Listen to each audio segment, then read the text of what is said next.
Hello बच्चों, चलिए आज का हमारा प्रश्न है हल समुच्चय लिखिए। अब हमें पद दिया गया है 2x माइनस 1 का मान बड़ा है x प्लस 7 माइनस x बट्टे 3 से, जो कि बड़ा है 2 से, और यहाँ से x हमारे पास वास्तविक संख्याओं के समुच्चय से लिया गया अवयव है। तो यहाँ से इस प्रश्न को करने हेतु हमारी मुख्य अवधारणा रहेगी, यदि हमें यहाँ से पद a लेस देन, यदि कोई भी पद a जो कि कम है b से और b कम है c से, तो यहाँ से इस पद को सरल करके हम लिख सकते हैं a का मान b से कम है, साथ ही b का मान हमारे पास यहाँ से c से कम है। तो यही अवधारणा लेके यदि हम कार्य करें, हमें पद क्या दिया गया है 2x माइनस 1 जो कि बड़ा है x प्लस 7 माइनस x बट्टे 3 से, और जो कि बड़ा है 2 से, और यहाँ से x जो है वह है हमारे पास वास्तविक संख्याओं के समुच्चय से लिया गया अवयव है। इसे यदि हम सरल करेंगे तो 2x माइनस 1 का मान बड़ा लिया गया है, इस पद को सरल कर ले तो यह आ जाएगा 3x प्लस 7 माइनस x बट्टे 3 से, साथ ही हमारे पास यहाँ से इस पद को और सरल कर लेंगे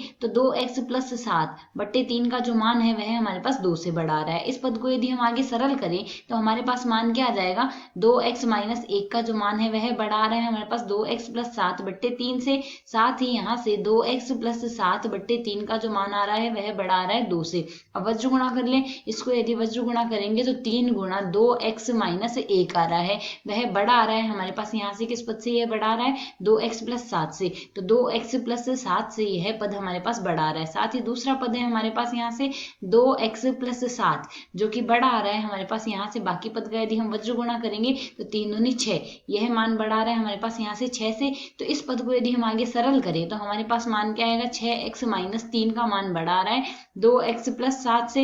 इसी प्रकार 2x का मान हमारे पास बड़ा आ रहा है 6 माइनस 7 से। अगर हम आगे और सरल कर ले तो यहाँ से हम सरल करके क्या लिख सकते हैं, पक्षांतरण कर ले 6x माइनस 2x का जो मान आ रहा है वह हमारे पास यहाँ से बड़ा आ रहा है 7 प्लस 3 से।